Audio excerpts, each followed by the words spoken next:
الرجال والنساء والمحبين، أسعد الله صباحكم بكل خير، أسعد الله صباحكم بكل خير إن شاء الله.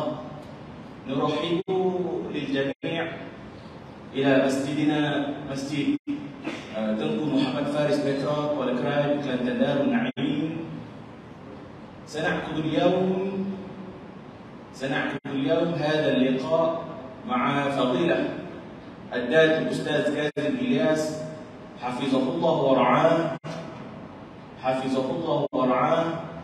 وإن شاء الله pada pagi ini kita sama-sama mendengar kuliah duha khas Masjid Tengku Muhammad Faris Petra, sajikan untuk anak-anak mukim sekalian.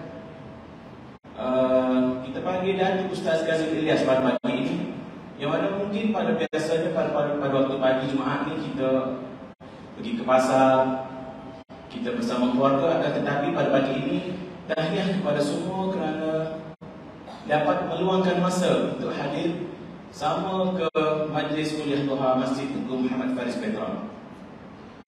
Jadi untuk makluman sedikit biodata yang saya akan kongsikan kepada jemaah sekalian, yang mana pada pagi ini penceramah kita bernama Datuk Muhammad Kazim bin Ilyas, berasal daripada Kampung Raya Batu Kurau, merupakan pengetua Pusat Pendidikan Al-Barakah. Dan Al-Fadhil Datuk merupakan orang yang terkenal lah di Malaysia kita ni, masyhur, tak ada orang tak kenal, semua kenal belakang. Jadi insya-Allah pada pagi ini marilah kita sama-sama mendengar butir mutiara hikmah yang akan disampaikan oleh Al-Fadhil Datuk Ustaz Kazim Ilyas. سنعقد اليوم هذا اللقاء مع فضيلة الداعية الأستاذ كاظم إلياس حفظه الله ورعاه. أرجو من الجميع أن يؤتوا عقولهم والاستماع على الكلمة والمحاضرة الخاصة التي يلقيها الداعية المعروفة الداعية الأستاذ كاظم إلياس. وبمناسبة على المحاضرة الخاصة في وقت الضحى لهذا اليوم، نريد منكم أن تستمعوا إلى الأستاذ جيدا وتستفيدوا منه كلاما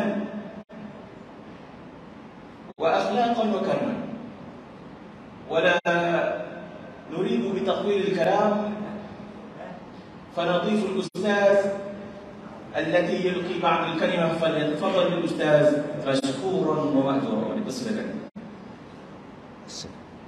Assalamualaikum warahmatullahi wabarakatuh. Bismillahirrahmanirrahim. Alhamdulillahilladzi khalaqas samawati wal ard wa ma bainahuma fi sittati ayyam thumma istawa 'alal 'arsy. Asyhadu an la ilaha illallah wa asyhadu anna Muhammadan 'abduhu wa rasuluh wa nusalli wa nusallim 'ala Rasulillah wa ala alihi wa ashabihi ajma'in. Terima kasih kepada Ustaz selaku pengacara yang saya muliakan, kepada semua para imam, asatizah, ahli-ahli jawatan kuasa masjid, muslimin muslimat, mudah-mudahan dirahmati, diberkati oleh Allah Subhanahu wa taala. Kalau kita mendengar apa yang Ustaz sebutkan tadi di akhir ucapan dia itu, fi lughatil arabiyyah, dia sebut kepada kita tentang mudah-mudahan kuliah kita, ceramah kita pada pagi ini melahirkan kata-kata yang bermanfaat dan melahirkan manusia yang berakhlak mulia. Hasil daripada kita berada di dalam majlis ilmu ni, tuan-tuan. Tuan-tuan yang saya muliakan, semalam saya berada di Masjid Kampung Belanga, Masjid Al-Ihsan. Dan saya baru sempat menghuraikan tentang dua perjalanan Nabi SAW yang selalu diingati. Perjalanan Isra' dan Mi'raj Dan satu lagi perjalanan Rasulullah daripada Makkah ke Madinah. Yang perjalanan Isra' dan Mi'raj saya cerita dah malam tadi, cuma tak sempat nak habis. 9:30 malam dah lewat. Jadi saya sambung pada pagi ini, mudah-mudahan ada manfaat pada kita. Dua perjalanan yang jauh berbeza. Berbeza daripada segi apa? Jarak. Daripada segi perjalanan, kemudahan perjalanan, dan tujuan perjalanan. Isra' dan Mi'raj linuriyahu min ayatina, supaya kami tunjukkan di antara tanda-tanda kekuasaan kami. Sebab itu bila Allah Ta'ala kata tujuan Isra' dan Mi'raj ialah untuk Allah tunjukkan kekuasaan Allah. Allah nak cerita bahawa apa yang ada di sisi Allah lagi hebat. Jangan duk rasa sedih, jangan duk rasa hiba, jangan rasa pilu dengan apa yang berada di dunia. Daripada cercaan, daripada makian, daripada boykot, daripada macam-macam kesedihan yang menimpa Rasulullah. Lalu Rasulullah dihiburkan dengan peristiwa Isra' dan Mi'raj. Perjalanan yang sangat lancar dengan kenderaan yang hebat. Dari Masjidil Haram ke Masjidil Aqsa. Dari Masjid Al-Aqsa naik ke langit dengan lain pula kenderaan dia, lain pula kemudahan dia. Ditunjukkan segala yang menarik untuk Rasulullah ni. Tak payah nak ingatlah kesusahan, tak payah nak ingatlah kesedihan dan sebagainya. Sebab yang menanti Rasulullah di sana adalah yang sangat hebat. Kita tutup Isra' dan Mi'raj, kita lihat pula perjalanan Nabi yang kedua yang selalu kita ingati, nama dia Hijratul Rasul. Perjalanan hijrah. Yang ni lain pula. Kalau Isra' Mi'raj ada burak.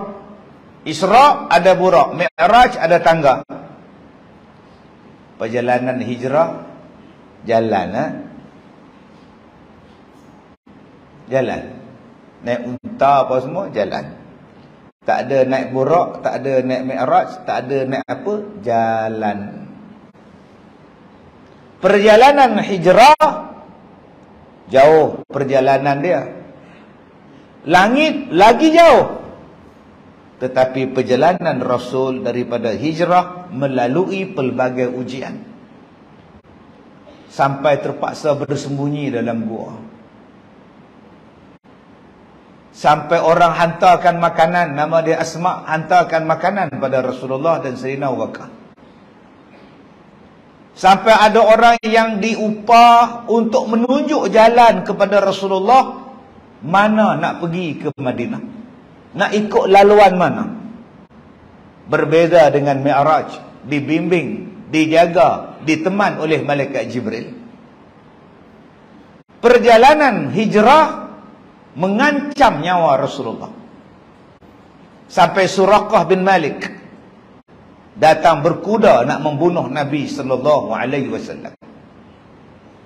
Perjalanan Nabi ke hijrah penuh dengan taktikal, penuh dengan perancangan yang rapi. Sehingga ada orang yang menggembala kambing di tempat laluan Rasulullah, supaya tapak-tapak kaki kambing tadi memadam tapak-tapak kaki Rasulullah dan Sayyidina Abu Bakar Siddiq radhiyallahu anhu. Kenapa dua perjalanan ini berbeza pada orang yang sama? Orangnya sama, Nabi Muhammad sallallahu alaihi wasallam. Tetapi cara perjalanannya berbeda. Kerana Isra' dan Mi'raj adalah hadiah daripada Allah. Isra' dan Mi'raj ialah penghibur hati kepada Rasulullah. Isra' dan Mi'raj ialah sebagai satu bentuk anugerah yang Allah bagi khas. Bila sebut hadiah, bila sebut anugerah, bila sebut sesuatu yang menenangkan jiwa, maka ini perjalanan dia. Tetapi kenapa perjalanan hijrah macam tu punya seksa? Sebab itu adalah tugas Nabi sallallahu alaihi wasallam. Kerana itu adalah kerja Nabi SAW. Walaupun engkau Nabi, engkau tetap melalui proses kerja. Kena berusaha, kena bekerja, diuji, diberikan pelbagai ujian. Kerana itu adalah tugasan Nabi SAW. Bukan hanya untuk Nabi saja, semua Nabi. Sebab ada orang tanya, dia kata, Ustaz, kalau pergi ke Masjid Al-Aqsa naik ke Buraq 1260 km, satu malam dah sampai, Ustaz. Kenapa tak pergi ke Madinah naik Buraq aja? Kan senang. Kenapa yang Isra' Mi'raj ada kenderaan, yang ini tak ada kenderaan? Jawapan dia, ini kerja. Bila sebut kerja, dia mesti susah. Ini tugas. Bila sebut tugas, dia mesti mencabar. Ini adalah dakwah. Bila sebut dakwah, dia mesti diuji. Yang tadi ini bukan dakwah. Bukan Allah Ta'ala, Nabi Muhammad nak pergi berdakwah ke Allah. Bukan Nabi Muhammad nak pergi berceramah dekat Allah Ta'ala tu. Dia hadiah, mari sini. Bila mari sini, maka penuh dengan keadaan hebat, kemuliaan. Yang ke Madinah itu dalam keadaan kerja. Engkau perlu melalui pelbagai proses. Dan itulah yang menjadi pengajaran kepada kita. Yang nak buat kerja-kerja dakwah, yang nak buat kerja-kerja kebajikan, mesti akan diuji, mesti akan susah, mesti ada pelbagai ujian yang akan menimpa kita. Itu yang diambil ibrah. Sebab itu kalau nak tengok dakwah, nak tengok kerja dakwah, tengok perjalanan Hijratul Rasul. Nak tengok kehebatan Allah, lihat perjalanan Mi'raj Nabi.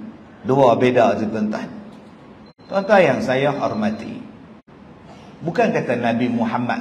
Tuan-tuan yang saya hormati, bukan kata Nabi Muhammad sahaja.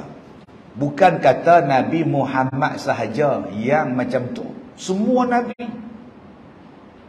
Saya bila naik tangga dengan ustaz kita, tuan-tuan, ustaz tanya saya, Ustaz boleh kan naik tangga? Saya kata insya-Allah boleh. No problem naik tangga. Pasal apa? Pasal muda pasal muda, tua bangka lah tuan. Pasal apa? Pasal orang kata saya tak sihat. Bila tak sihat, orang tanya pada saya. Selalu orang tanya, Ustaz boleh ke? Ustaz boleh ke naik tangga lah, naik apa lah? Berapa ramai yang tak boleh naik tangga? Tu, tangga masjid. Ada yang sihat tak boleh naik tangga masjid. Sebab apa? Malas ke masjid. Malas ke masjid. Tapi naik bukit boleh. Panjat gunung boleh. Gunung Everest pun dia panjat. Tangga masjid adalah dekat 20 je tak tangga dia. Oh, berat dia. Tapi kalau dia suka mendaki, dia hiking, siap bawa lagi barang, berhari-hari panjat, boleh dia. Sebab itu Allah Ta'ala kata, wa innaha lakabirah. Semayang ni susah, berat, melainkan kepada orang yang khusyuk. Illa alal khasyi'in. Naik bukit boleh, tuan-tuan. Ada orang yang berlari naik menara, buat maraton lagi, race, perlumbaan naik menara. Naik menara KL berlari. Kita naik 10 anak tangga mengah, dia boleh naik sampai ke atas. Wah, subhanallah, hebat. Ada orang yang tak boleh naik tangga sebab apa? Sebab sakit. Sakit lutut. Di rumah dia pun tak naik tingkat atas, duduk di bawah. Ada yang tak boleh naik tangga sebab tua. Tua, kalau dengar ceramah pun di bawah. Tak naik ke atas, Tuan Haji. Tak boleh. Dah tak larat. Berapa umur Haji? 90. Nabi Nuh, Allah kata buat kapal. Umur dekat 1000 tahun. Bayangkan. Abang-abang kalau 100 tahun buat rumah sendiri, jangan suruh tukar. Taubatlah home tak boleh buat. Nak panjat tangga pun tak boleh. Nak paku tangan tu, Tak nampak dah paku tu. Nabi Nuh buat kapal 1000 tahun umur dia. Kenapa Allah tak jadikan kapal siap-siap atas bukit? Nuh, bawa pengikut engkau masuk kapal. Tak. Nuh, wasna'al fulk. Pergi buat kapal. Baik Tuhan. Tak ada pula dia bantah. Sakit lutut Tuhan. Saya ni tulang repuk Tuhan. Boleh tak siapkan cepat-cepat? Dah siap baru saya naik.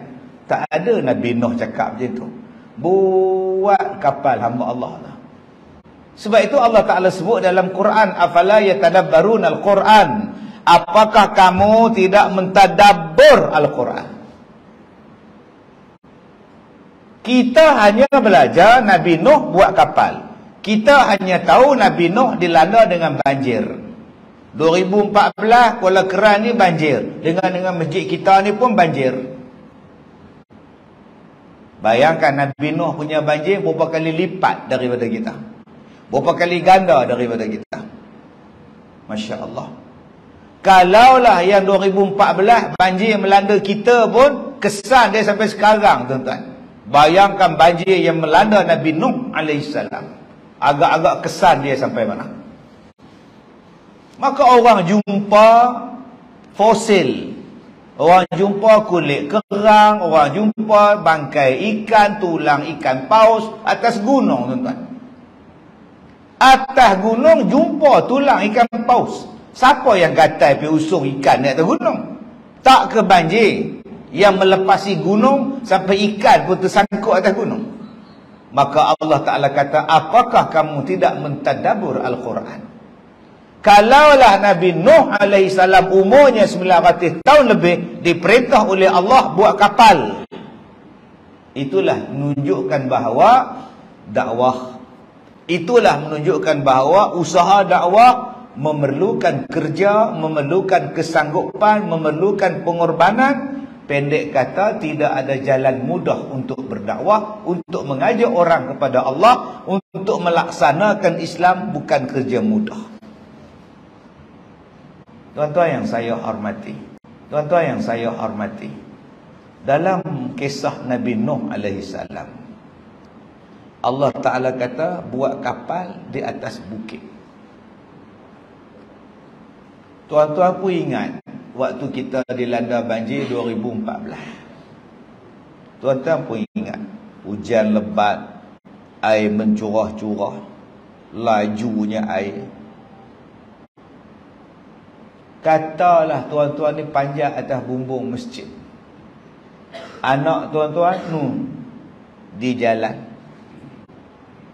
Cuba tuan-tuan bercakap dengan anak. Agak-agak dia dengar. Umur bapa 90 tahun.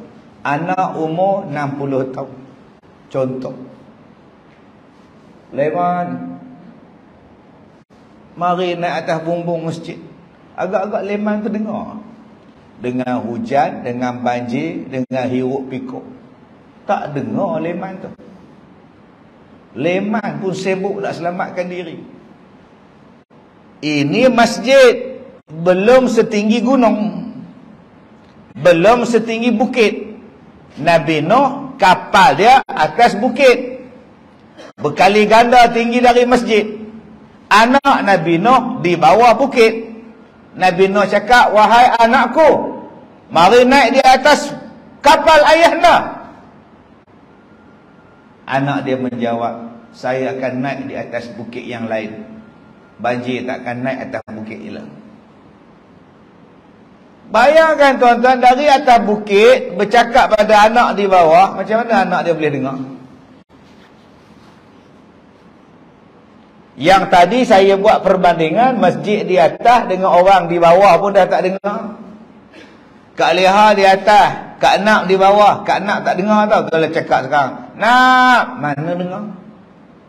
Hujan tidak, ribut pun tidak. Kak Leha panggil, Nak, naik kejap. Nak buat bodoh di bawah. Tak dengar. Bayangkan kalau banjir, taufan, ribut, mana lagi nak dengar tuan-tuan? Tapi kenapa ada dialog antara anak dengan bapa? Macam mana dia orang communicate? Macam mana dia orang berkomunikasi? Mereka ada walkie-talkie, mereka ada handphone, mereka ada speaker, mereka ada helm. Anakku, sila naik di atas. Anakku. Saya ingat ni kedai jual anakku. Ni, al-fala yatadabbaru, berfikir. Tadabbur. Tak payah tafsir, tadabbur je. Naik kapal. Apa yang dibawa oleh kapal Nabi Nuh? Manusia. Berapa ramai? Tak sampai kot 100 orang. Lagi binatang. Apa? Binatang. Semua binatang naik. Kalau binatang jenis-jenisnya berpasang-pasangan naik, besar mana kapal? Adik faham besar mana? Gajah saja besar mana? Rimau, singa, zirafah, unta. Wow, besar. Kalaulah kapal Nabi Nuh besar, maknanya zaman Nabi Nuh dah moden. Zaman Nabi Nuh dah moden. Kalau kapal boleh buat, takkan rumah tak boleh buat. Sebab orang putih kata zaman dulu-dulu manusia purba, duduk dalam gua, tak ada baju, hanya pakai cawat, tak ada pisau, guna batu, tak erti masak, makan mentah-mentah. Maka kita pun belajar dan kita pun percaya. Habis tu kalau macam itu punya teknologi, macam mana Nabi Nuh boleh buat kapal? Wa alwahin wa dusur, menggunakan daripada kayu, menggunakan daripada papan dan paku. Maknanya teknologi papan, teknologi kayu dah wujud. Dan teknologi besi telah berwujud di zaman Nabi Nuh alaihissalam.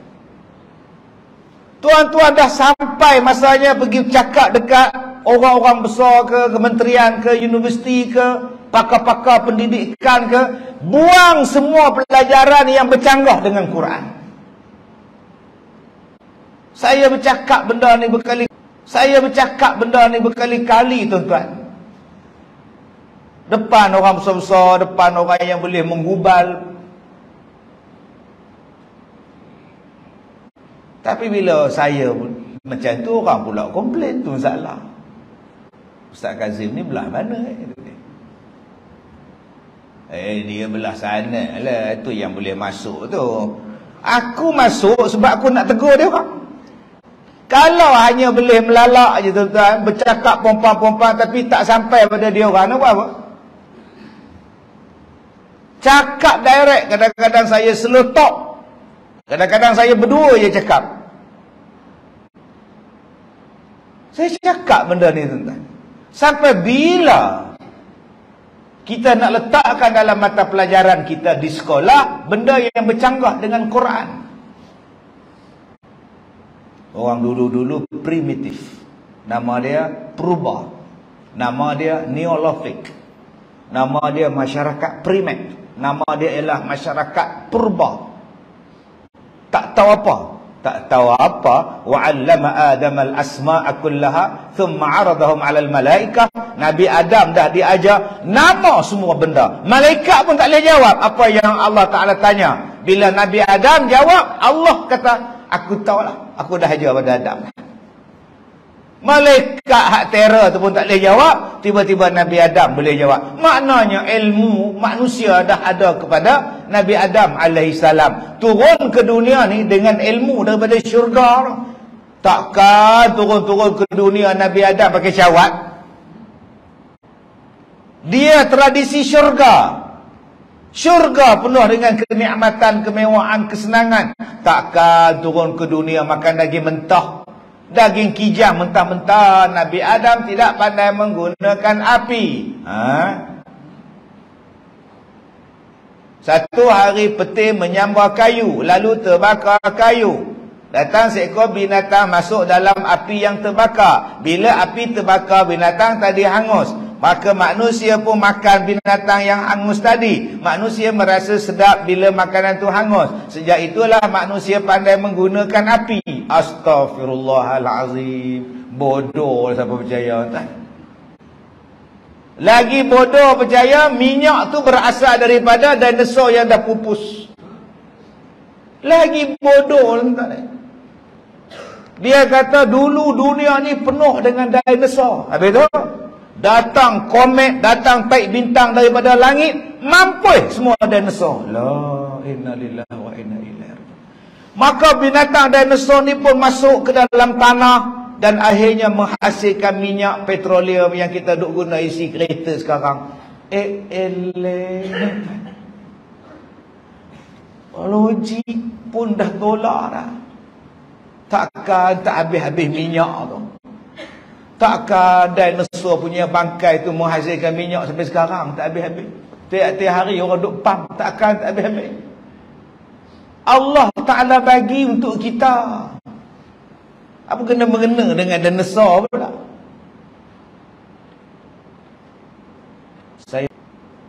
Saya duduk dalam museum di London. Saya ada program di Oxford di London. Habis program tu, penganjur ni bawa saya, you nak pergi mana, saya bawa. Saya kata saya nak pergi ke museum. I want to see the dinosaur. Okay, bawa pergi. Bila sampai dekat pintu besar museum tu, orang putih dia gini, saya tengok dia, ui, berapa tinggi Dia pula tengok sampai sini, ui, rendah, kata dia. Dia kata dia bangga dengan saya sebab saya datang. Okay, I want to show you something very special. Begini tangan dia. Apa benda special? Naik tingkat atas, dia tunjuk keris. Dia kata, kamu dari Perak? Yes. This keris Perak. Saya tengok, dia bangga tau, saya orang Perak, di museum dia ada keris daripada Perak. Dia ingat saya bangga ke mak? Saya kata saya ada 4 keris kat rumah saya. Setiap hari saya tengok, tak payah. Saya nak tengok benda yang tak ada di Perak. Apa dia? Dinosaur. Oh, dia kata kalau ada dinosaur di bawah, let's go. Oh, let's go Oh, pergi tuan-tuan, bapa tinggi masjid dia. Saya pun duduk atas kerusi tu, saya kata biarkan saya seorang, saya nak enjoy. You pergilah mana-mana pun, you tak payah iring saya nak tengok. Saya duduk seorang-seorang, saya baca semua, saya tengok. Kenapa dinosaur ni ada kat tempat orang putih ni?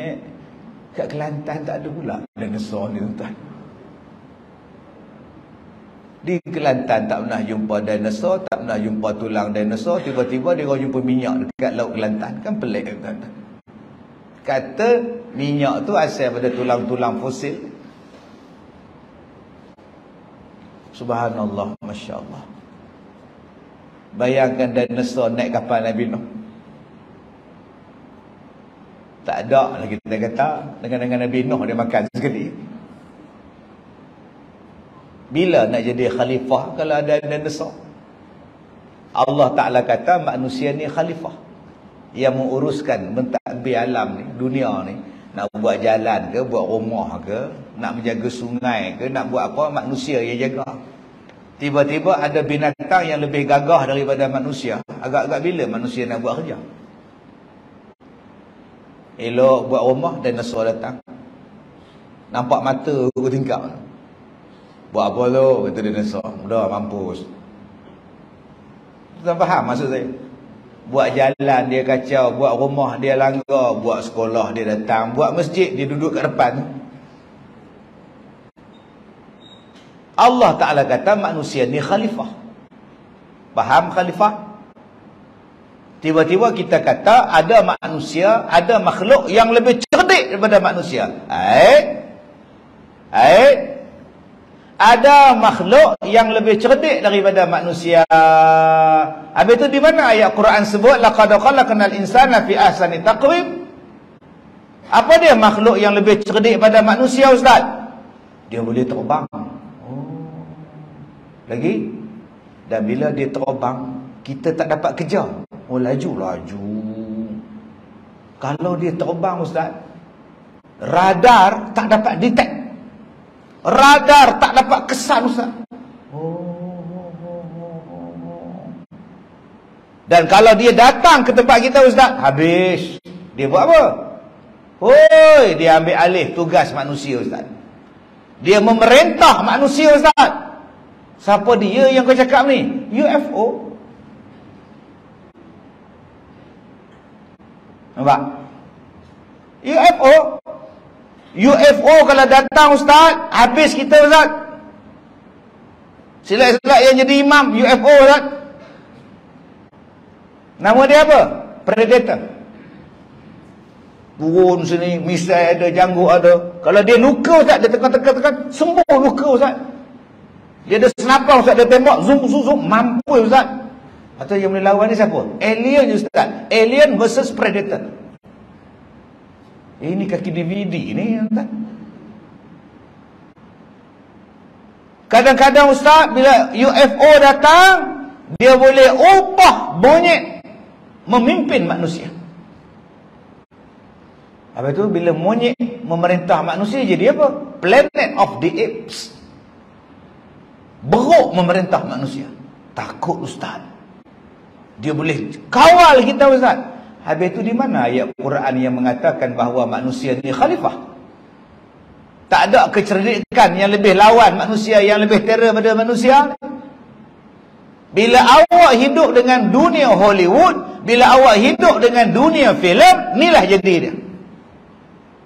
UFO yang terbang, makhluk asing maksudnya. Nanti dia datang, dia memerintah dunia. Allah Ta'ala kata dah bahawa manusia ni khalifah di atas muka bumi. Habis tutup buku. Rimau kah, gajah kah, ular tedung kah, tak boleh memerintah dunia. Jin kah, tak boleh memerintah dunia. Habis itu kalau manusia ni paling hebat memerintah, jin semua apa tak boleh. Atau kenapa Dajjal boleh memerintah dunia, Ustaz? Sebab Dajjal tu pun manusia. Dajjal bukan makhluk asing, manusia macam kita juga. Habis tu macam mana pula dengan Ya'juj dan Ma'juj? Dia macam kita juga orang itu pun. Dia bukan raksasa datang, tuan-tuan. Tu tengok raksasa macam Ultraman kau gini datang. Tak. La ilaha illallah. Sebab itu adanya Nabi Isa, adanya Imam Mahdi membunuh si Dajjal tadi, adanya Allah Ta'ala berikan kekuatan kepada Nabi Isa dan kumpulan dia untuk melawan dengan Ya'juj dan Ma'juj tadi, tuan-tuan. Jadi janganlah tuan-tuan duk percaya sebuah UFO ditembak jatuh di Amerika. UFO dikesan di Kanada. Pesawat UFO hari ini dikesan terbang di ruang udara China. Sebuah lagi pesawat UFO ditembak oleh tentera udara Amerika. Yang tukang baca tu pun naik muka serius, kita pun naik takut. Tak lama lagi datang ke Kelantan pula UFO ni. Yang saya seronoknya bila kita tanya UFO tu dari mana? Dari angkasa lepas. Berapa ribu kilometer? Tak tahu, Ustaz. Dia bertrilion cahaya kilometer, Ustaz. Jauh datang, Ustaz. Habis tu dia duduk di tengah-tengah Amerika, Ustaz. Habis tu datang pesawat tembak, pum, mampu jatuh. Kalau dia boleh terbang daripada jauh, kenapa kau biar aja mereka tembak, lari dah? Itu bukan UFO, tu nama dia drone, balul. Tapi kita ni, oh, UFO datang. Bunyi macam cicak. Quran menjawab semua benda. Quran menjawab semua benda. Al-Quran menjawab semua benda. Dan tidak ada satu benda pun tertinggal dalam Quran. Cantik, kan? Allah Ta'ala sebut walaqad makkannakum fil ard wa ja'alna lakum fiha ma'ayish qalilan ma tashkurun.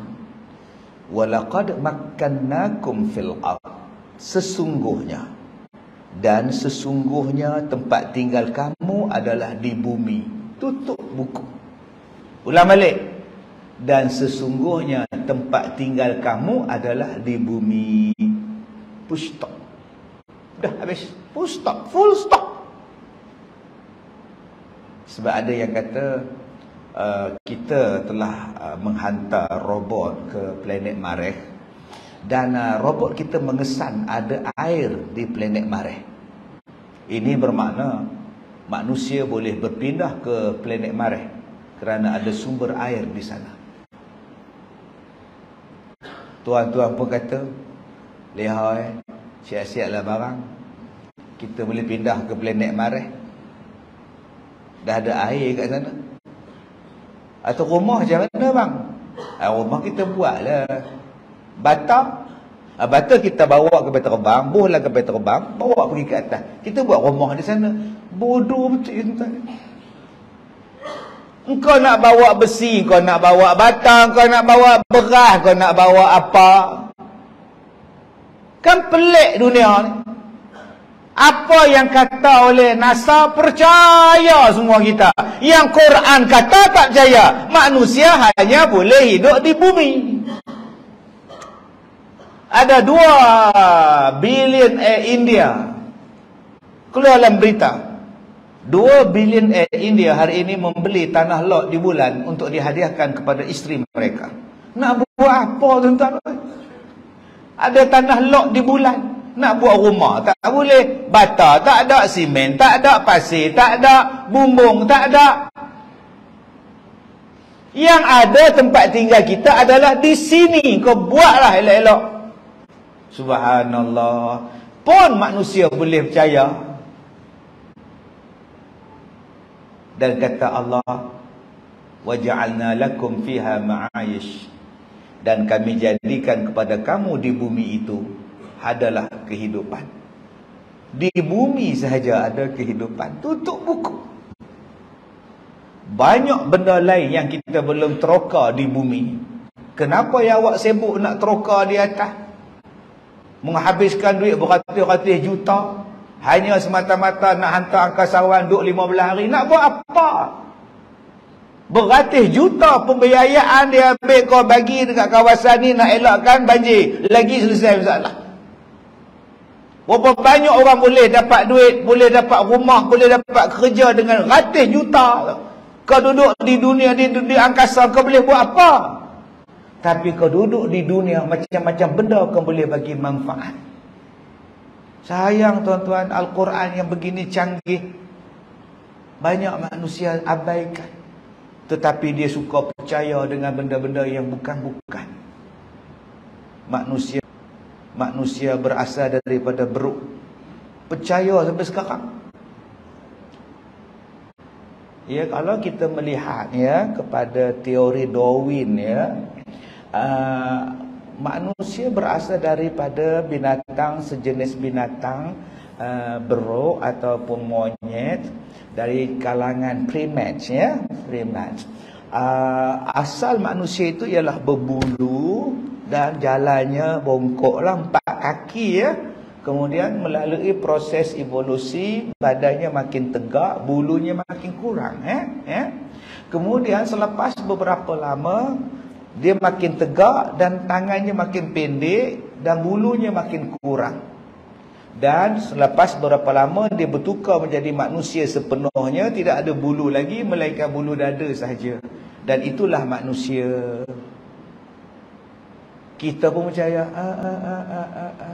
percaya. Yang Allah kata Nabi Adam manusia pertama. Yang Darwin kata beruk manusia pertama. Kalau saya sebut pada tuan-tuan, manis bunyi tu. Tuan-tuan hadirin hadirat, anak-anak cucu Adam yang saya hormati. Bangga anak-anak cucu Adam. Bangga. Kalau saya tukar, tuan-tuan hadirin hadirat, anak-anak cucu beruk yang saya hormati. Mengaku pula manusia pada beruk. Masya Allah tuan-tuan. Maka Allah Ta'ala ni, dia sebut kepada kita ni, ahasiban nasu ayyutraku ayyakulu amana wa hum la yuftanun. Apa kamu menyangka bahawa kamu ni dah beriman? Cukup dengan kata kamu ni beriman pada Allah, sedangkan kamu belum diuji. Yuftanun. Yuftanun maknanya diuji. Setiap daripada kita mesti diuji, termasuk para nabi dan rasul. Setiap daripada kita akan disoal di hari kiamat, termasuk nabi dan rasul. Masya Allah. Nabi tu pun kena soal, tuan-tuan. Nabi Adam pun kena soal. Sebab tu bila manusia jumpa Nabi Adam minta bantuan, tolonglah Adam. Adam, tolong Adam. Engkau bapak kami Adam, tolong Adam. Mintalah cepat sikit soal siasat ni. Nabi Adam kata, Allah ni nak tanya aku, sekali lagi aku nak jawab apa, aku takut. Aku makan buah yang dilarang. Yang ni apa aku duk fikir dah ni, aku tak boleh nak jawab. Kalau Nabi Muhammad pun kena soal, Nabi Isa pun kena soal, kenapa kita tak takut bila kita kena soal? Allah Ta'ala sebut dalam Quran, fala nas'alanna alladhina ursila ilaihim wa la nas'alanna al-mursalin. Allah Ta'ala tanya kepada Nabi itu, kamu buat tak? Kamu sampai tak apa yang aku suruh sampaikan? Dan ditanya pula pada umat dia, Nabi ni ada tak sampai pada engkau orang? Wah, Masya Allah. Nabi Nuh ditanya, adakah kau sampaikan ajaran pada umat kau? Ya. Tanya pula pada umat Nabi Nuh, ada tak Nabi Nuh sampaikan pada engkau? Tak ada. Mengaku pula tak ada. Tak ada. Mana ada? Kalau ada, kami dah lama ikut dia. Tak ada pun. Nabi Nuh ada, dia orang bantah aku. Allah tanya Nabi Nuh, saksi kau mana? Umat Nabi Muhammad. Panggil umat Nabi Muhammad, betul kau menyaksikan bahawa Nabi Nuh menyampaikan dakwah dan umat dia tolak? Ya, kami saksi. Mana kau tahu? Engkau tak hidup zaman Nabi Nuh? Kami baca di dalam Al-Quran. Al-Quran itu maha benar, kata-kata daripada Allah. Takkan Allah bohong? Kita ni tuan-tuan, umat yang jadi saksi pada umat yang lain. Istimewanya umat Nabi Muhammad sallallahu alaihi wasallam. Dan kita kena ingat, kalau Nabi pun disoal, takkan kita tak disoal. Sebab itu kita minta kepada Allah, ya Allah, permudahkanlah kami dengan satu persoalan yang mudah. Nama dia hisaban yasira. Hisab yang mudah di hari kiamat. Hisab yang ringan di hari kiamat. Soalan dia, bagaimana nak dapat keringanan soalan di hari kiamat? Jawapan dia, kesusahan ketika hidup dalam dunia, dalam menyampaikan Islam, dalam mempertahankan Islam, dalam memperjuangkan Islam. Nak pada Islam, engkau akan jadi susah, tetapi engkau akan mudah di hari kiamat. Inilah dia tuan-tuan, yang ditunjukkan dalam peristiwa hijrah. Susah dulu, payah dulu. Untuk apa? Untuk dapat kesenangan. Pengajaran daripada hijrah. Sebab apa? Sebab cita-cita kita bukan dunia. Cita-cita kita akhirat. Nun di sana cita-cita kita, ya akhirat namanya. Di dunia ini bukan tempat tinggal, di sini hanya sebentar, tidak kekal saja. Sebab tu di hujung lagu tu dia sebut apa? Biar susah sedikit kerana Tuhan, untuk menghindar kesusahan yang besar yang tidak sanggup ditanggung badan. Ambillah iktibar kalau mau sedar. Biar susah sedikit kerana Tuhan, untuk menghindar kesusahan yang besar. Tuan-tuan yang saya hormati, Allah tahu bahawa ujian ini akan sampai pada kita. Maka Allah datangkan pada kita Al-Quran untuk kita ambil paduan. Allah tahu ujian ini akan sampai pada kita, maka dibuatkan kepada kita pelbagai contoh, pelbagai cerita, pelbagai kisah untuk kita ambil pengajaran. Dan mesti ada seorang yang membimbing kita supaya kita tak lari bila kita diuji. Pembimbing tu namanya Nabi Muhammad sallallahu alaihi wasallam. Satu namanya Al-Quran, satu namanya Rasul. Sebab tu saya katakan pada tuan-tuan tadi, bertadaburlah dengan Al-Quran. Jangan sampai kita ni jadi bodoh, sedangkan Al-Quran tu cerdik dah. Wal Quranil Hakim. Al-Quran tu cerdik. Saya buat contoh. Ni nama dia handphone. Smartphone kata orang. Dia tak panggil handphone, dia panggil smartphone. Tuan-tuan, smartphone ni kira canggih. Kira canggih. Yang mana belum ada, pergi beli. Kalau tak ada smartphone, jadi apa? Bodoh phone nama dia. Maka tuan-tuan, pergi beli dekat kedai. Kedai bukan Melayu lah, pergi beli. Kita tanya dekat dia, ni menata apa ni? Oh, dia kata, ni bukan menata, ni smartphone. Oh, tahulah bukan menata. Aku tanya ni benda apa? Oh, ni smartphone 15 Pro. Canggih tak? Oh, dia kata nombor 1. Kamera ada 5. 1, 2, 3, 4, 5. Kamera 5. Kalau mau ambil gambar malam, nampak cerah macam siang. Canggih. Lagi, ini iPhone sekarang you tak payah itu Loctite tak payah, bubuh cermin tak payah. Si kalangan di sini dia boleh bagi tahu. Wow, canggih canggih. Ini iPhone dia boleh itu video call. Kita boleh tengok orang itu. You punya anak mana? Kuala Lumpur you boleh nampak itu anak. You punya cucu pun nampak. Wah, banyak canggih. Banyak canggih. Si kalangan, kalau you mau beli tiket kapal terbang, you tak payah pergi belato lagi. Macam mana? You beli sini saja. Oh, you tekan-tekan dia keluar tiket. Wah, banyak canggih. Oh, ini nombor 1. Oh, canggih gila.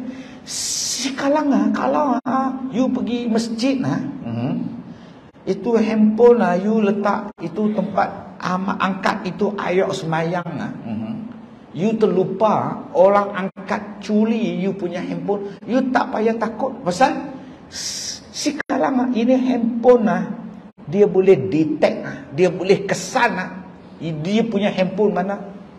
Sebab tu kalau orang curi ya taklah guna punya. Sebab orang boleh tahu, polis boleh tahu punya. Ini banyak canggih punya. Canggih gila ni. You ada sakit apa? Jantung, kencing manis, darah. Oh, ini telefon banyak pintar. Dia boleh tahu you punya jantung berapa, oksigen berapa, you letak sini tangan ini pegang, you pegang ni macam dia boleh tahu you punya jantung 50 mau mati punya dia boleh letak sini. Wah, berapa harga? Banyak canggih ni. Ini murah saja, 7,000 saja. Ambil satu. Bolang kotak, bolang plastik, buat balik. Kemudian dia pun duduk atas cushion, duduk main macam mana cara ni. Isteri dia datang. Bila isteri datang apa tu bang?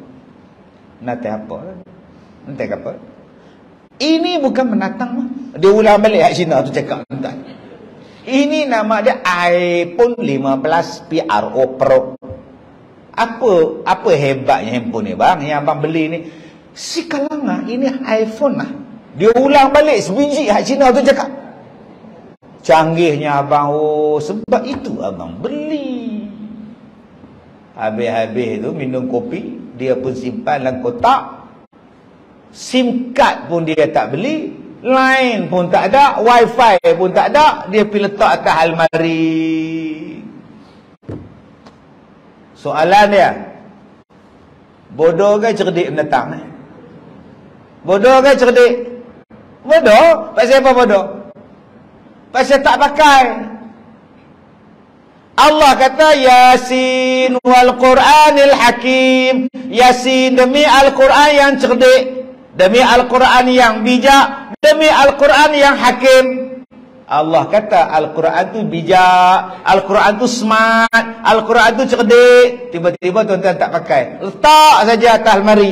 Siapa yang bodoh tu? Boleh faham? Pakailah Quran tu, tadaburkan dia. Sebab tu saya katakan tadi, kita tengok kisah Nabi Nuh cukup.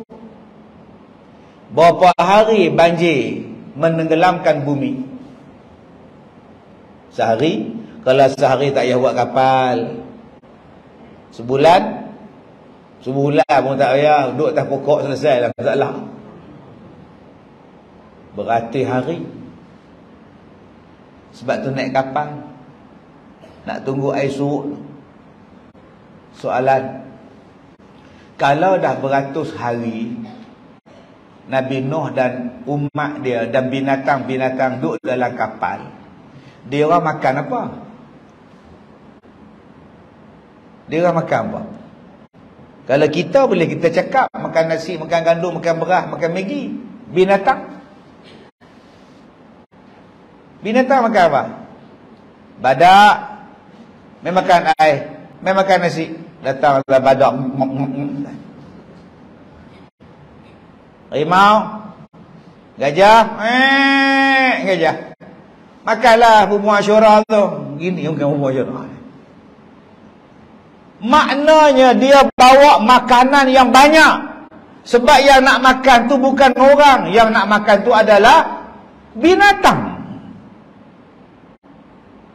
Sebab tu saya kata berkali-kali pada orang Suar ni, tak payah buka zoo setiap negeri.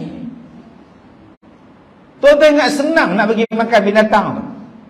Cukuplah satu zoo negara di KL tu, di Ulu Kelang tu. Hak negeri lain tak payah buka. Makan belanja dia banyak. Gajah sekali makannya mana? Betan. Kerbau, lembu. Mana pernah lembu tu tak mengunyah? Makan betul lembu. Tidur pun makan ngap lembu ni.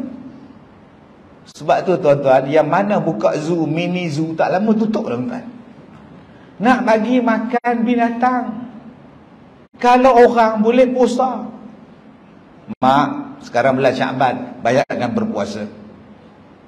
Bulan depan Ramadan, puasa terus, malam kita buka.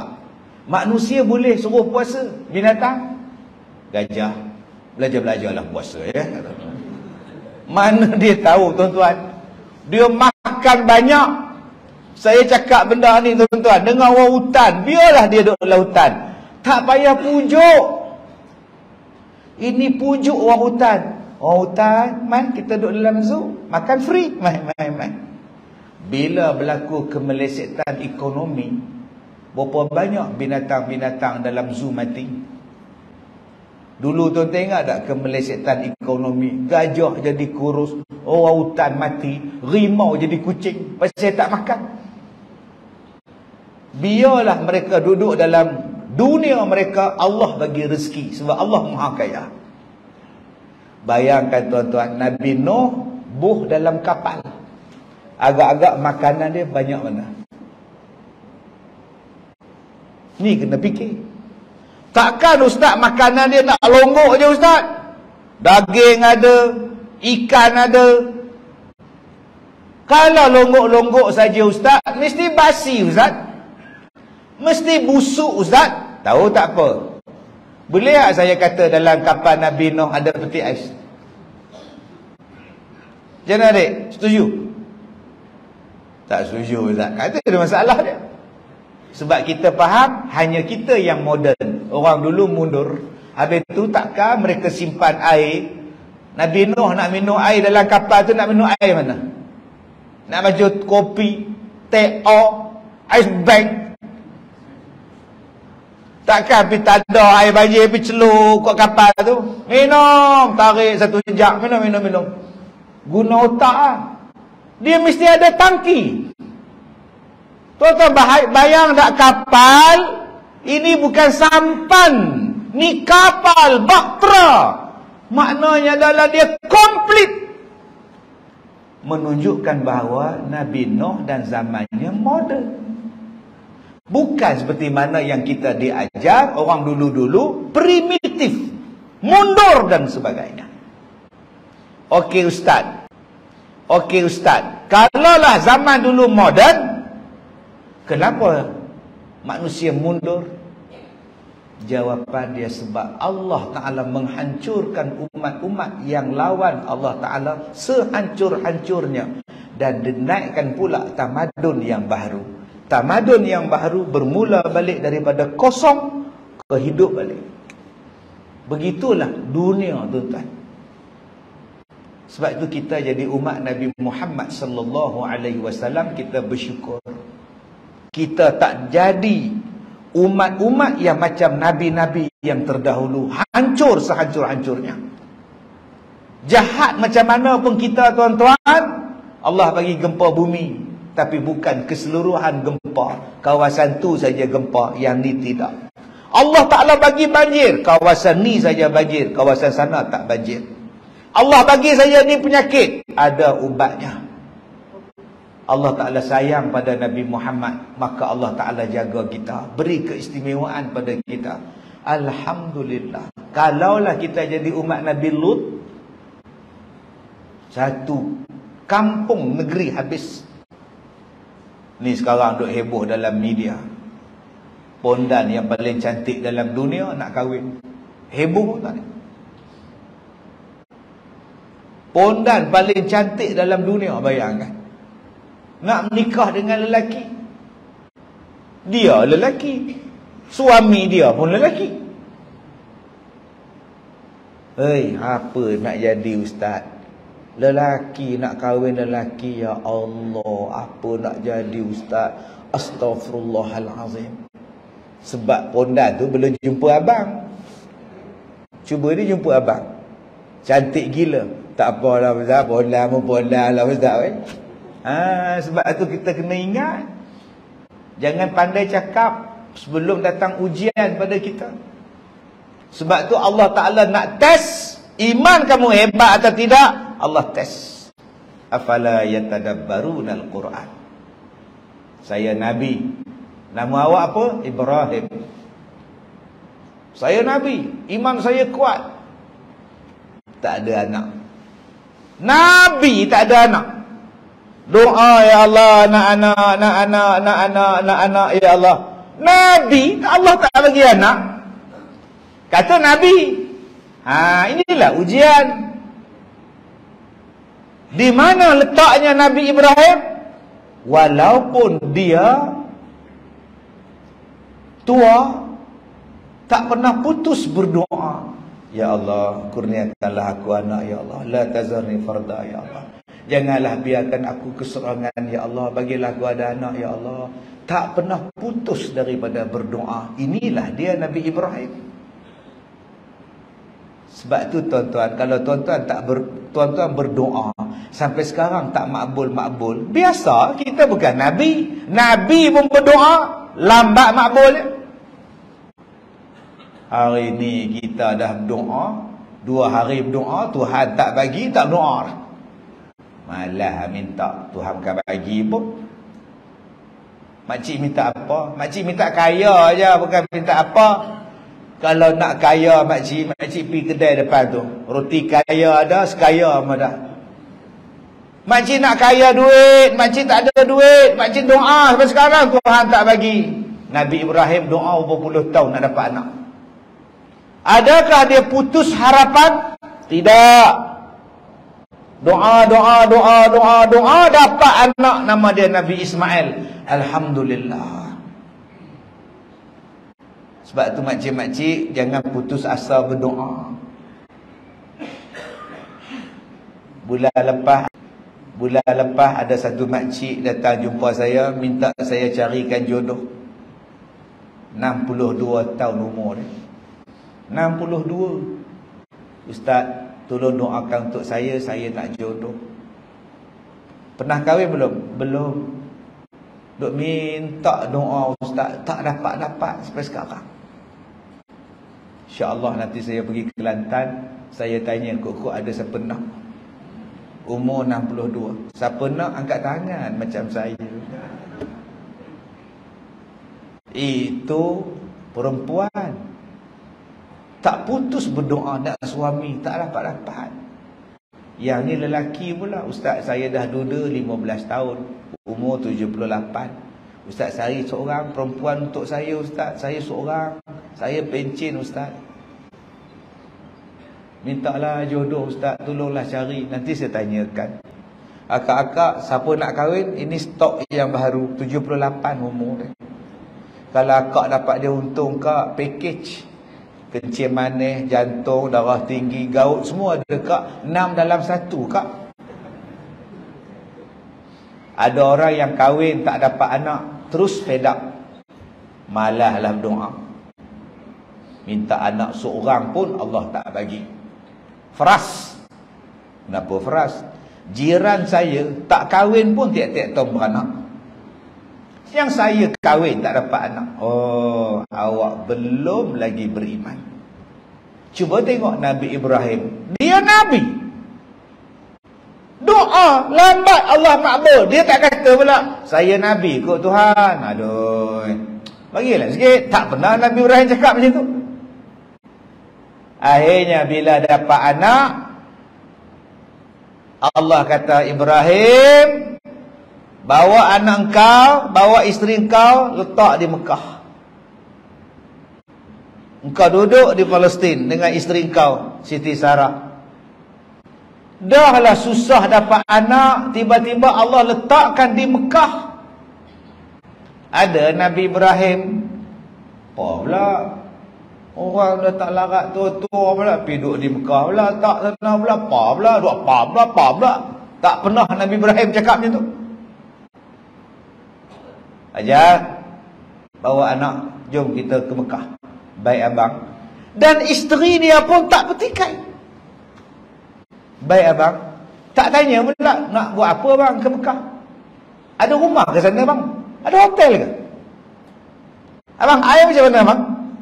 Abang, Maidin ada sana abang Maidin bang? Pasar ATM? Oh, sudah. Etok ada bang? Tak salai ke ada tak? Nabi Ibrahim tak, Siti Hajar tak tanya, gendong anak jauh tu tuan-tuan, beribu kilometer tu, Palestin ke Mekah, jalan bawa anak. Sampai di Mekah, orang tak ada, air tak ada, rumah tak ada, elektrik tak ada, wifi lagi tak ada.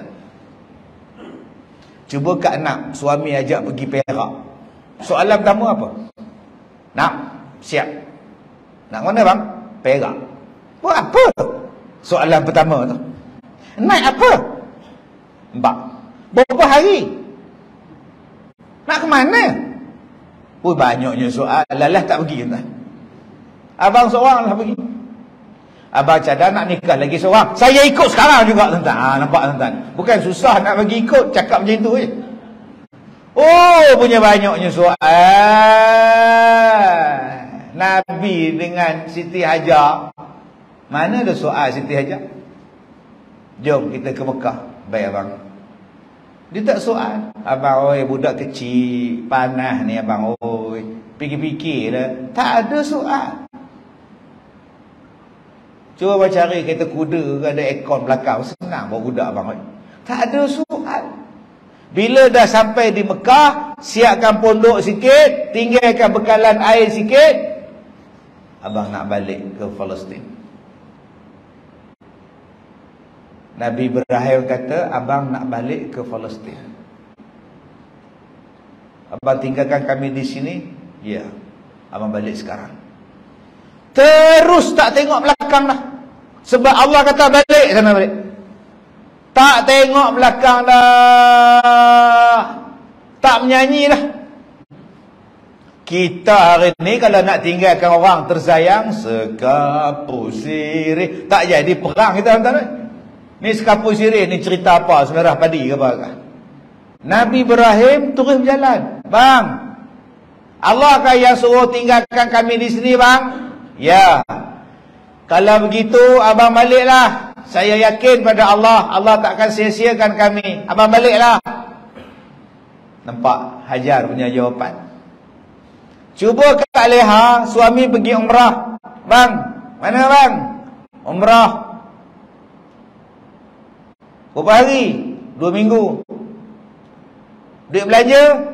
Aku tinggalkan kau pada Allah. Agak-agak suami ni kena apa tuan-tuan? Kena terajang tak? Jatuh berguling. Aku tinggalkan kau dengan Allah. Tinggalkanlah abang, saya yakin pada Allah. Lebih daripada saya yakin pada abang.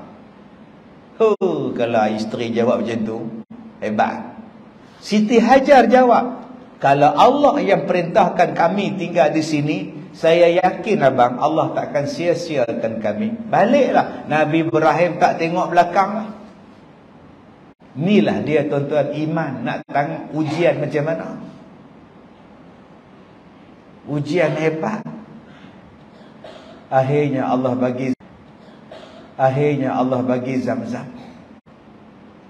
Akhirnya orang datang berkampung. Nabi Ibrahim datang balik. Anak dah besar. Dah boleh suruh main-main. Suruh buat kerja. Ismail dah boleh. Datang perintah Allah. Dalam mimpi, sembelih anak kamu. Masya Allah. Sudahlah dapat anak lambat. Sudahlah tua baru dapat anak. Sudahlah jarang jumpa anak. Bila dah jumpa pula, sembelih. Ya Allah. Ada Nabi Ibrahim cakap, tak apalah Tuhan, kalau macam ni saya letaklah jawatan. Tak naklah jadi Nabi. Berapa ramai hari ni bila sebut dakwah, bila sebut kerja Islam, sikit punya hai, tak apalah kau ambil lah. Tok imam tua tegur, imam tua tegur dia sebab dia azan pukul 3:45 petang, azan asar. Dia tidur, Tok Bilal tu tidur. Jaga-jaga tersilap tengok jam. Ya Allah, dah asar. Berlari pergi azan. Allahu Akbar, Allahu Akbar. 3:45. Tak terkejut beruk Tok Imam tu. Bangun Kak Leha, Kak Nak. Hai, awal pula asar hari ni. Tok Imam dengan gagah perkasanya tak pijak dah anak tangga, melompat terus. Dia rampas ni mikrofon. Kau tak nampak ke baru 3:45? Kau ni apa? Kau buta ke? Sudah tuan-tuan. Tengoklah betul-betul. Terlupa pula tutup mikrofon. Satu kampung dengar tuan. Bodoh orang kau ni. Tok Bilal merajuk. Datang sembahyang maghrib, dia bawa kunci bilik Bilal, dia lempar. Ambillah kau orang. Sekali aku silap, kau orang dah marah aku. Aku dah bilang 30 tahun tak pernah silap. Kau lupa jasa aku, ambillah. Sekarang tuan-tuan, dia tak datang dah masjid. Dia bila di rumah dia. Allahu Akbar di rumah dia. Feras betul dia tuan-tuan. Dia boikot masjid. Semayang Jumaat pun dia semayang di rumah. Dia imam, dia baca khutbah, dia semua. Makmum isteri. Isteri tanya dia, abang, boleh ke kita semayang di rumah Jumaat abang? Apa tak boleh? Tuhan mau faham masalah kita. Dia ingat Tuhan tu pak saudara dia, gemak tuan ni. Wah. Sebab tu kita dalam nak menyelesaikan masalah, jangan marah-marah. Dia tersilap, nama pun manusia. Allahu Akbar, Allahu Akbar, Allahu Akbar, Allahu Akbar. Pengurusi tu imam pun sampai. Baru 3.45, belum asar. Saya silap imam, sorry. Tak apa, relax. Sambung. Asyhadu an la ilaha illallah, ujian suara, pembesar suara masjid, pembesar suara, ujian suara, hayya 'alas shalah, hayya 'alas shalah. Kak Nak tadi yang bangun tadi, oh dia orang testing, sambung tidur baliklah. Kan akhirnya senang. Tok Bilal tak kecil hati, Tok Imam tak kecil hati, Kak Leha pun tak kecil hati. Elakkan konfrontasi. Selesaikan masalah dengan kebijaksanaan. Itulah ujian untuk kita berhadapan dengan orang yang salah. Bagaimana kita nak settlekan salah dia? Setiap daripada kita ni ada buat salah. Kalau kita jumpa orang yang buat salah, apa yang kita nak buat pada dia? Nak tengok kita punya otak. Selesaikan mengikut Quran. Hadis Nabi mengajar kita. Masya Allah. Bila Allah kata pada Nabi Ibrahim, sembelih anak yang kamu sayang. Nak tengok kamu sayang aku ke kamu sayang Ibrahim, Ismail? Sayang Allah ke sayang Ismail? Wahai anakku, Allah perintahkan ayahnya sembelih kau. Malam tadi ayah mimpi. Apa pendapat kau? Buatlah ayah apa yang Allah suruh buat. Masya Allah. Bapa bagus, anak bagus, isteri bagus.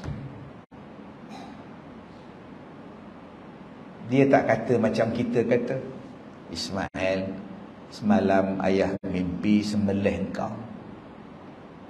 Apa pendapat kau? Itulah ayah. Berapa kali saya cakap, kalau tidur basuh kaki. Ni sekarang dah mimpi bukan-bukan sembelih orang lah apalah. Tak ada pula Ismail cakap macam itu. Tanya pada isteri dia, Siti Hajar. Jar, oh Jar, Allah perintahkan abang sembelih anak kita. Macam mana Jar? Buatlah abang, ni perintah Allah. Tak ada pula Siti Hajar menjawab, abang tak rasa susah? Saya mengandung anak tu bang. Sembelih. Senang-senang abang nak sembelih. Tak ada pula dia macam tu tuan-tuan.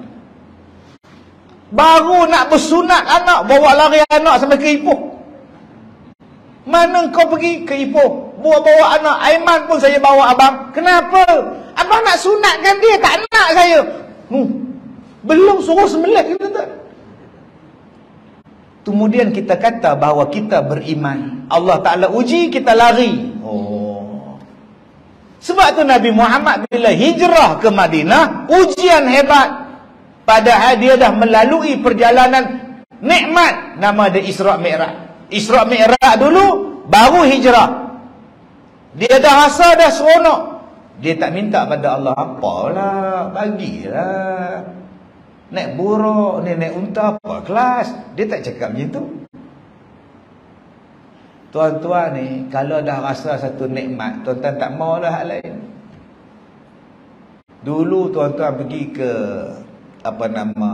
Kuala Lumpur, naik kereta, pergi ikut Jeli lah, turun ikut Gerik lah, masuk.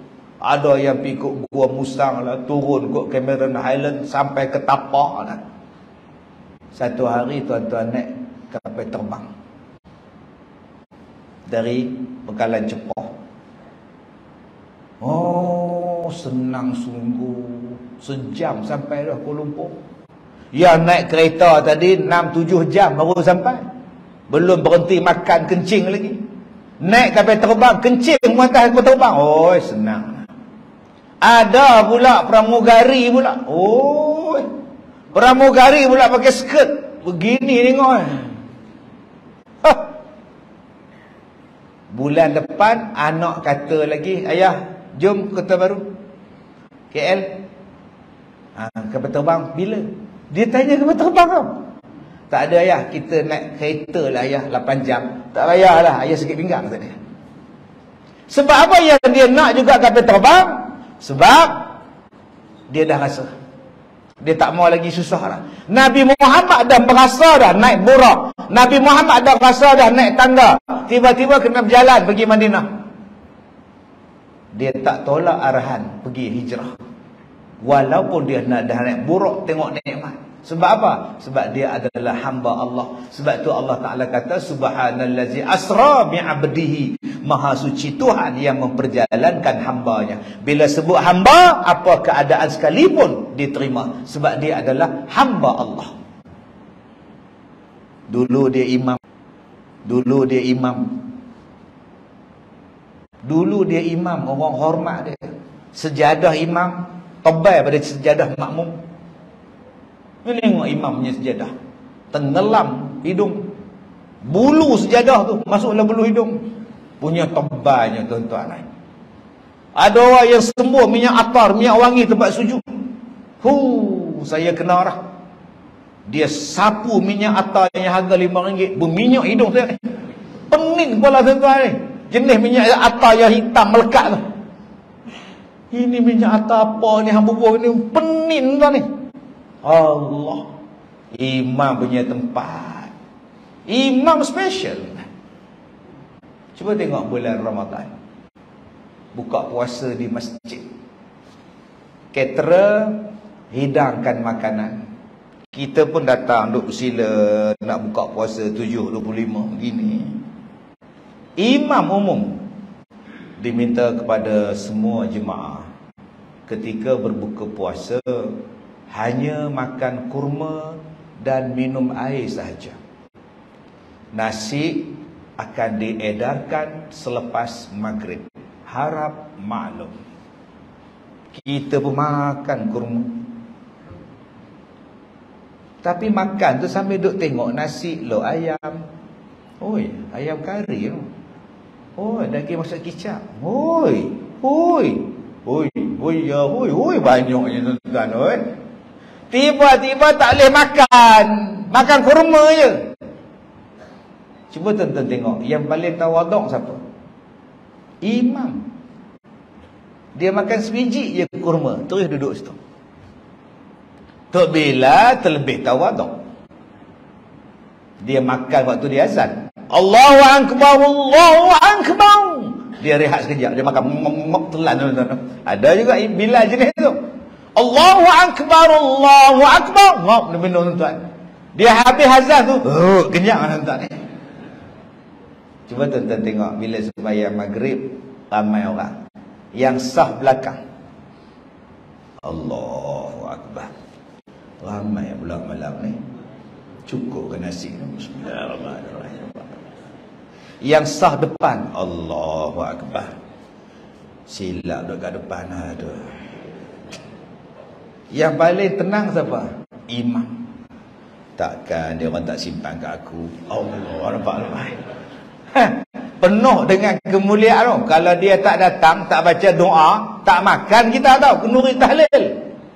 Tiba-tiba sekarang dia dah tak jadi imam. Daripada kapek yang tebal, kapek biasa.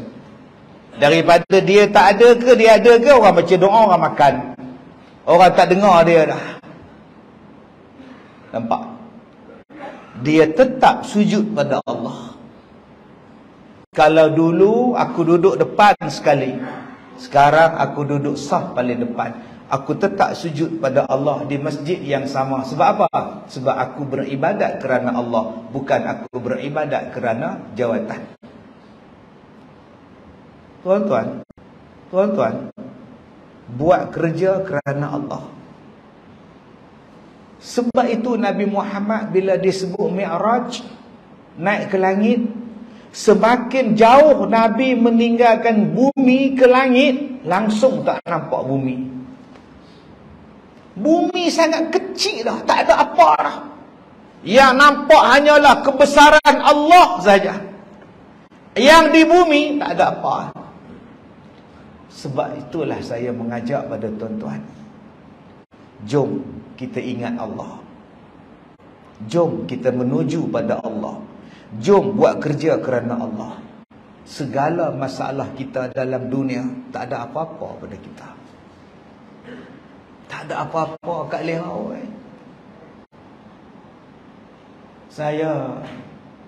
Saya pun tak tahu. Dah berapa puluh kali saya masuk hospital, saya pun tak tahu. Yang saya tahu, saya buat operation 4 kali.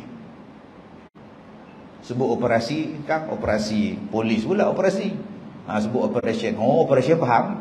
Padahal sama lah. Satu bahasa Inggeris, satu bahasa Melayu. Saya buat operation tuan-tuan 4 kali. 4 kali operation tak ada apa-apa. Saya rasa isteri saya pun tak tahu berapa kali saya masuk hospital. Pak saya apa? Pak saya rumah nombor 2. Tak jumpa di rumah, ada kat hospital tu. Tak ada kat hospital, anda balik rumah tu. Oh, penyakit. Tapi bila saya sihat, saya bangun, saya dakwah balik. Di Kelantan ni sejarah saya kena serangan jantung. Tahun 2016 di Bacok. Petang tu saya duduk di hotel dekat nama apa tu, dekat pantai, tepi pantai selupa resort.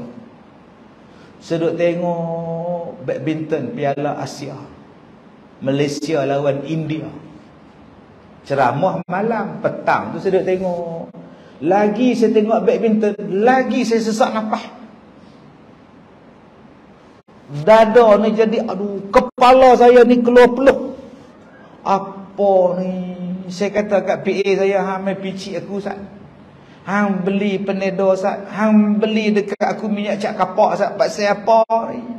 Saya pun duk Google. Lagi aku tengok badminton, lagi peluh banyak. Google tanda-tanda serangan jantung.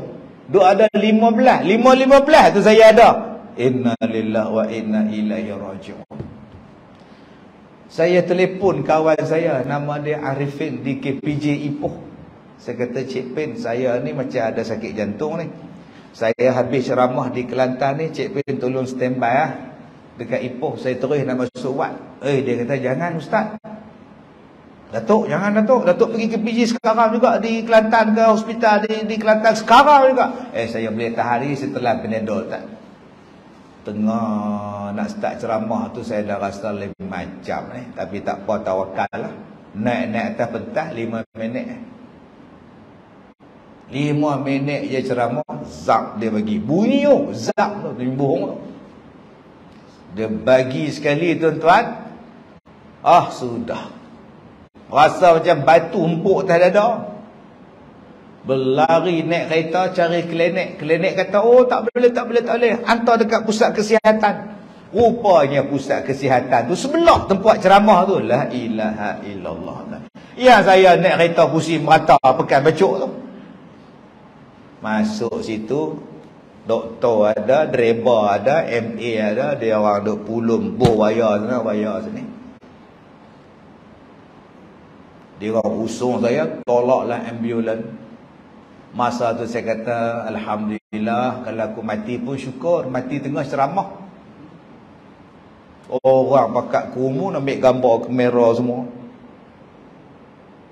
Pukul 10.30 saya dalam wad kecemasan, ICU semua.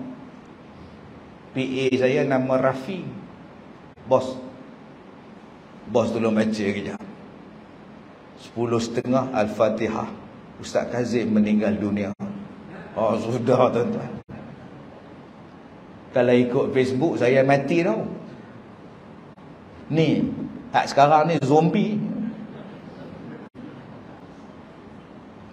Isteri telefon dia, semua telefon dia dah pening. Saya tak boleh buat apa lah. Saya doa mengucap lah tuan-tuan. Mengucap lah. Pukul 11 lebih lah.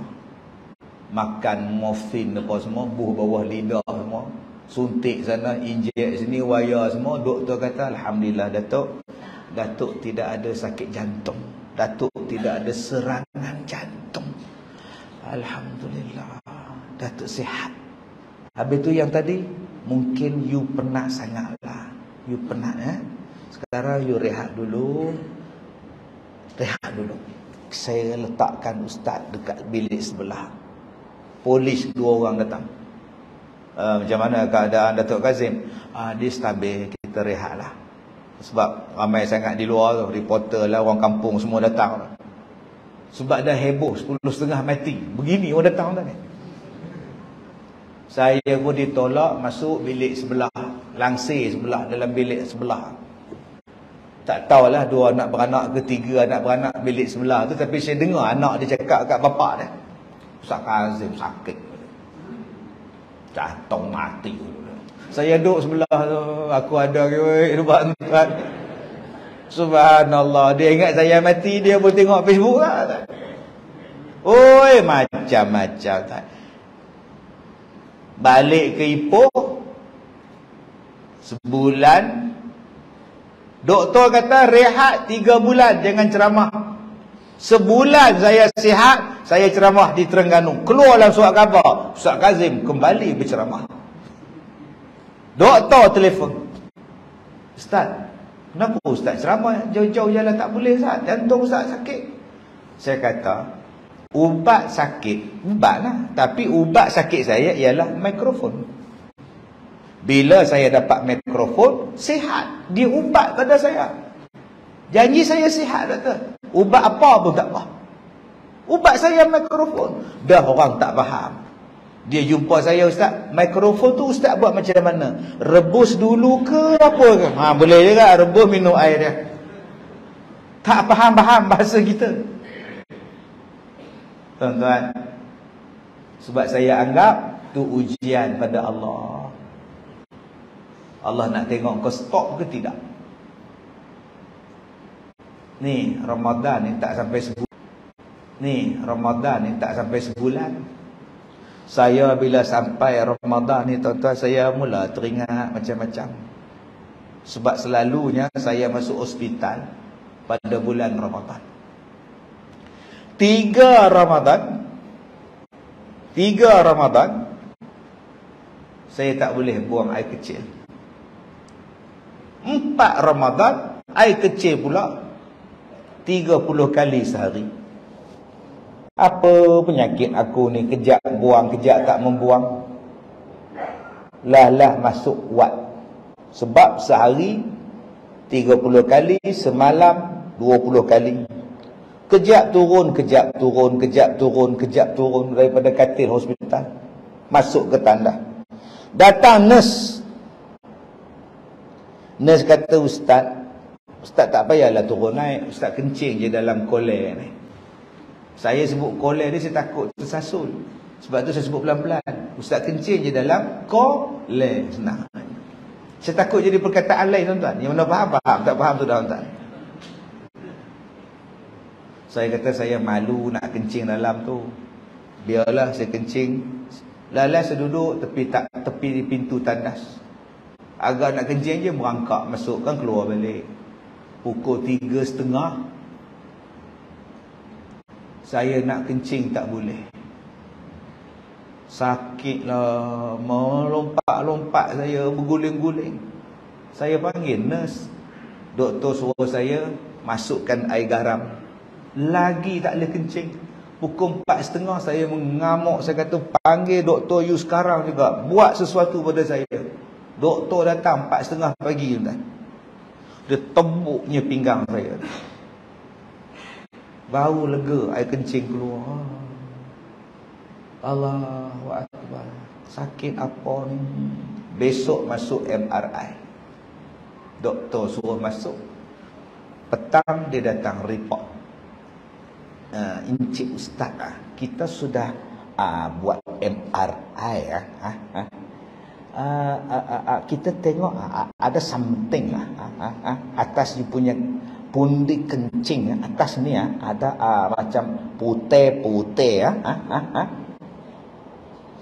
Mungkin ini yang menghalang you buang air kencing. Apa benda tu, doktor, yang putih-putih? Something like cancer. Jadi kita kena tengok ini berbahaya. So cadangan doktor kena operate ke? Bila nak operate, kita takkan buat operation lah sebab risiko tingginya. So kita akan ambil dia keluar lah, melalui apa doktor? Melalui saluran kencing ya. Ni nama dia mikrofon. Dia nak masuk ke saluran kencing tu, tarik buat keluar. Saya bila dia sebut nak masuk ke saluran kencing, tuan-tuan bayangkan mikrofon ni. Kak Lihai dengan bayar pula, laki-laki bayar dah. Saya suruh tuan-tuan bayar pun tuan-tuan dah seriau dah, tuan-tuan dah nyilu dah. Saya tanya doktor nombor 2, macam mana doktor? Buat. Doktor India nombor 3, macam mana doktor? Boleh buat ke? Nak masuk saluran kencing ni? Buat. Ini bahaya. 3 doktor kata buat. Buat. Besar mana kabel dia? Nak masuk dalam, nak jolok tu, aduh, sakit tuan-tuan. 2 hari doktor tu tak datang. Mana pula pergi doktor ni? Yang datang doktor kerja mana? Lepas 2 hari baru dia datang. Ya doktor, macam mana report? Kita sudah melakukan prosedur. Tapi bila kita masukkan kita punya kabel kita mau angkat dia keluar, tarik itu benda putih dia macam melarikan diri. Oh sudah doktor. Lagi dalam kita masuk lagi lari jauh. Oh sudah doktor. Ini risiko. So kita pun keluarkan kabel lah. Oh, maknanya belum keluar lagi? Belum. So kita mencadangkan supaya kita melakukan kali kedua. Tak naklah saya. Ingat aku ni pintu buka tutup entah. Allah, sakit entah. Malam raya datang seorang menteri besar melawat saya dengan pegawai-pegawai, dengan polis, dengan doktor seorang dari Kuala Lumpur.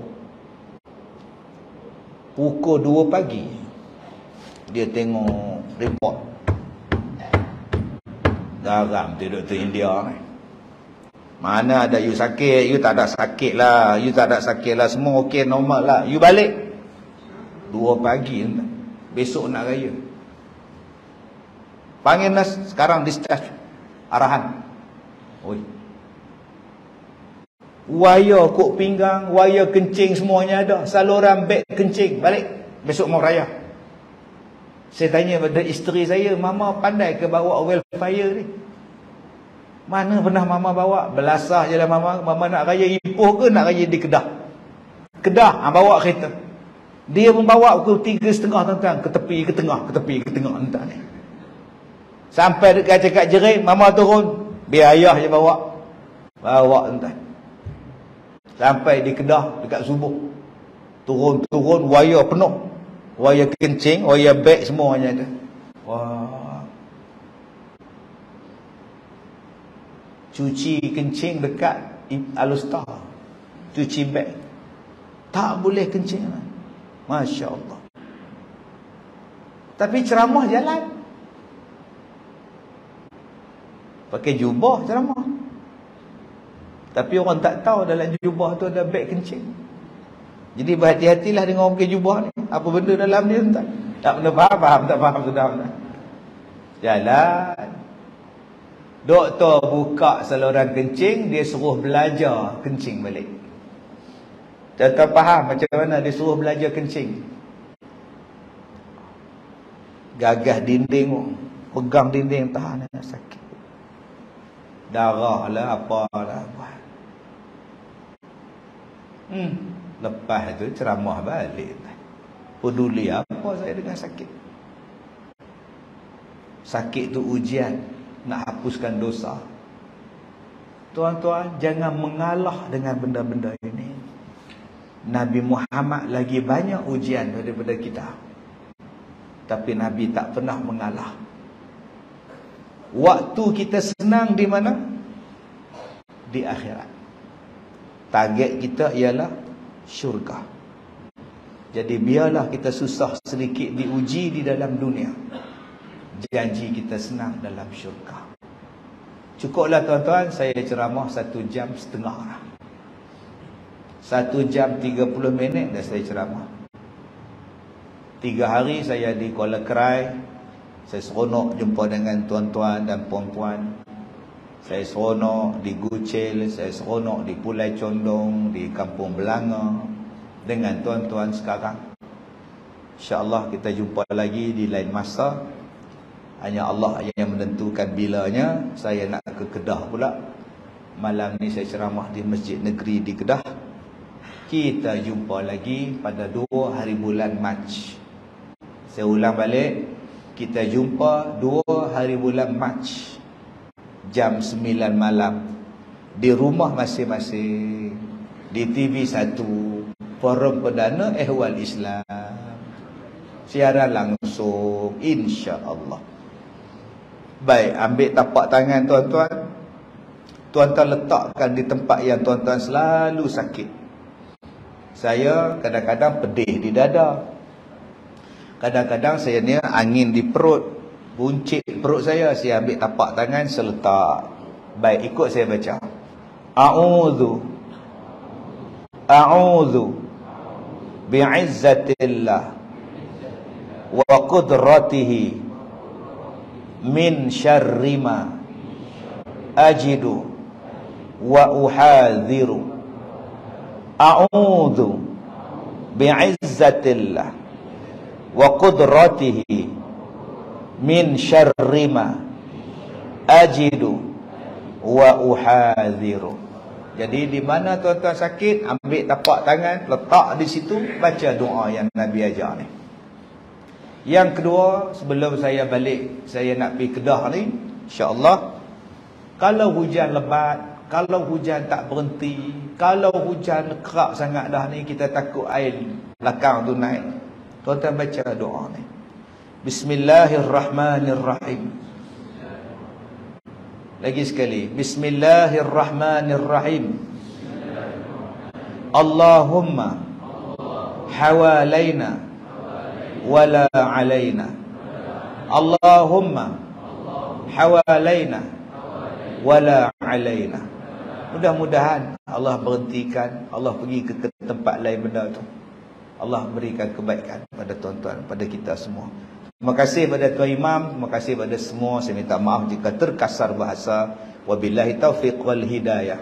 Assalamualaikum warahmatullahi wabarakatuh.